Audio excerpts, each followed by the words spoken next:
श्री राधे मित्रों, श्री सीताराम। कैसे हैं आप? आशा है बहुत अच्छे होंगे और हम भी ईश्वर कृपा से बहुत आनंद मंगल में हैं। आइए आज आपको हम बताते हैं इस वीडियो के माध्यम से कि हमारी श्रीमद् भगवद गीता का इतिहास क्या है। यह श्रीमद् भगवद गीता कितने साल पुरानी है, इसे सबसे पहले किसने किसको सुनाया।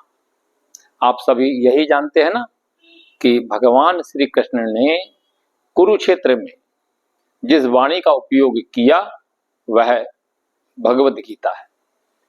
अर्जुन को जो उपदेश दिया वही भगवद गीता। यानी आप ऐसा ही मानते हैं कि लगभग 5240 वर्ष पुरानी यह भगवद गीता है।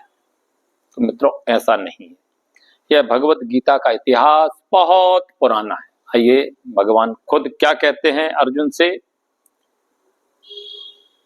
बताते हैं एक श्लोक के माध्यम से। एवं इमं विवस्वते योगम प्रोक्तवान हम व्ययम विवस्वान मनवे प्राहम निरीक्ष्वा के ब्रवीत। अर्थात भगवान ने ये बात कही है अर्जुन से। क्या कहा है कि मैंने इस अमर योग विद्या का उपदेश सूर्यदेव विवस्वान को दिया। सबसे पहले सूर्यदेव को दिया। और ये गीता जो है वो अमर विद्या है, अमर योग विद्या है। अद्भुत, बहुत ध्यानपूर्वक सुनिएगा। विवस्वान को दिया और विवस्वान ने मनुष्यों के पिता मनु को उपदेश दिया और मनु ने इसका उपदेश इक्ष्वाकु को दिया। अब जानिए कि सूर्यदेव को भगवान श्री कृष्ण ने यह गीता कब सुनाई, फिर सूर्यदेव ने मनु को कैसे उपदेश दिया और मनु महाराज ने इसका उपदेश इक्ष्वाकु को कैसे दिया। मतलब ये बात कितने साल पुरानी है। तो चलिए एक दृष्टांत के माध्यम से जानते हैं भगवद गीता का इतिहास क्या है। हमारे शास्त्रों में भगवद गीता का इतिहास बहुत प्राचीन बताया गया है। जब इसे सूर्यलोक इत्यादि संपूर्ण लोकों के राजा को प्रदान किया गया था। समस्त लोकों के राजा विशेष रूप से निवासियों की रक्षा के निमित्त होते हैं। अतः राज्य वर्ग को भगवत गीता की विद्या को समझना चाहिए, जिससे वे नागरिकों यानी प्रजा पर शासन कर सकें और काम रूपी भव बंधन से बचा सके। भगवद गीता का मुख्य उद्देश्य सुनाने का क्या था, इसमें वर्णन आया है, चिंतन कीजिएगा।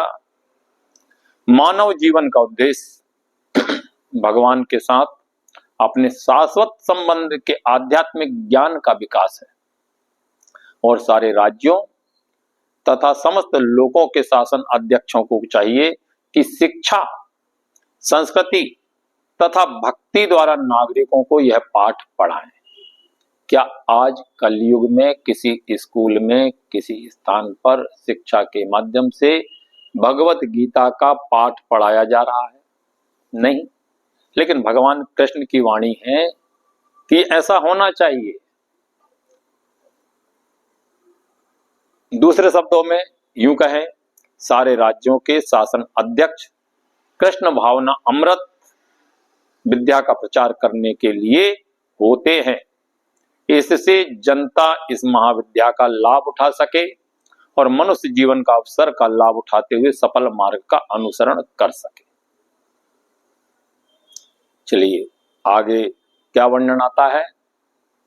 इस मनवंतर में सूर्यदेव विवस्वान कहलाता है, यानी सूर्य का राजा, जो सौर मंडल के अंतर्गत समस्त ग्रहों लोकों का उद्गम है। अच्छा, ब्रह्म संहिता में भी इस बात का वर्णन आया है। वर्णन क्या आया, ध्यान से सुनिएगा।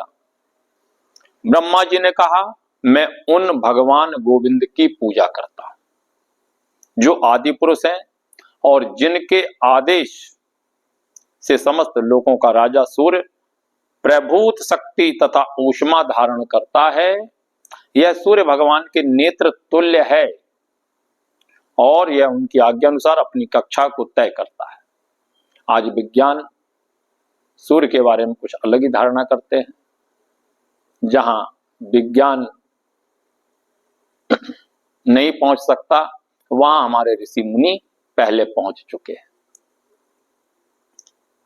आगे वर्णन आता है कि सभी लोकों का राजा है सूर्य तथा सूर्यदेव विवस्वान, सूर्यदेव को ही विवस्वान कहा गया है।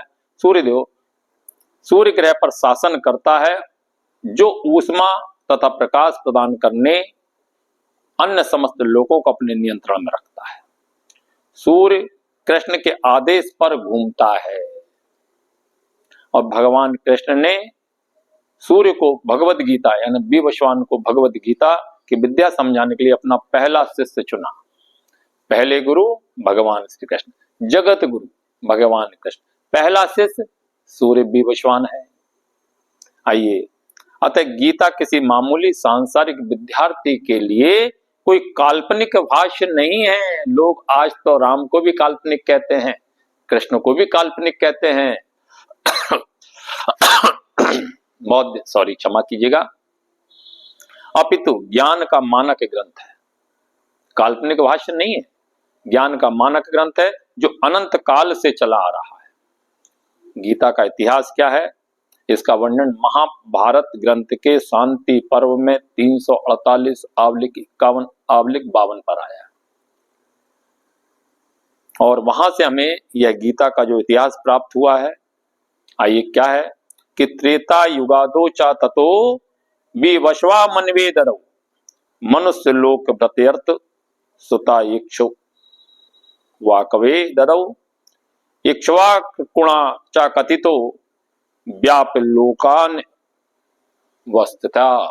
अर्थात त्रेता युग के आदि में, कितने युग होते हैं पहले ये समझ लीजिएगा, सतयुग, त्रेता, द्वापर और कलयुग, ये 4 युग है। तो त्रेता युग के आदि में विवस्वान ने परमेश्वर संबंधी विज्ञान का उपदेश मनु को दिया और मनुष्यों के जनक, जहां से मनुष्यों की उत्पत्ति बताई गई है इसलिए जनक कहा गया है, तो मनुष्यों के जनक मनु ने इसे अपने पुत्र इक्ष्वाकु को दिया। इक्ष्वाकु इस पृथ्वी के शासक थे, पहले शासक पृथ्वी के इक्ष्वाकु राजा थे और उस रघुकुल के पूर्वज थे जिसमें भगवान श्री राम ने अवतार लिया। इससे प्रमाणित होता है कि मानव समाज में महाराज इक्ष्वाकु के काल से ही भगवद गीता विद्यमान थी। चलिए वर्णन करते हैं, थोड़ा सा और विस्तार से जानिएगा। इस समय कलयुग के केवल 5000 वर्ष व्यतीत हुए हैं, लगभग 5244 वर्ष ऐसा अनुमान है व्यतीत हुए हैं, जबकि इसकी पूर्णायु 4,32,000 वर्ष है। इसके पूर्व द्वापर युग यानी कि 8,000 वर्ष, 8 लाख वर्ष, कलयुग की आयु 4,32,000 वर्ष, द्वापर युग 8 लाख वर्ष। इसमें संधि काल को छोड़ दिया गया इसलिए 8 लाख वर्ष हुए। इसके पूर्वी त्रेता युग में 12 लाख वर्ष, इसमें भी संधि काल को छोड़ दिया गया है। और इस प्रकार लगभग 20,05,000 वर्ष पूर्व मनु ने अपने शिष्य तथा पुत्र इक्ष्वाकु, जो इस पृथ्वी के राजा थे, श्रीमद् भगवद गीता कही। यानी कि 20,05,000 वर्ष पूर्व भी भगवद गीता थी। चलिए और भी प्राचीन इतिहास है और वर्णन करते हैं, ध्यान पूर्वक सुनिएगा। वर्तमान मनु की आयु लगभग, अब तो संख्या भी हिसाब लगाना पड़ेगा, 30 करोड़ 53 लाख वर्ष अनुमानित की जाती है। वर्तमान मनु की आयु 30 करोड़ 53 लाख वर्ष अनुमानित की जाती है, जिसमें से कितने वर्ष बीत चुके हैं? 12 करोड़ 4 लाख वर्ष बीत चुके हैं। यह मानते हुए कि मनु का जन्म, मनु महाराज के जन्म के पूर्व भगवान ने अपने शिष्य सूर्यदेव विवस्वान को गीता सुनाई। मोटा मोटा अनुमान यह है कि गीता कम से कम 12 लाख क्षमा कीजिएगा 12 करोड़ 4 लाख वर्ष पहले कही गई थी और मानव समाज में यह 20 लाख वर्षों से विद्यमान रही है।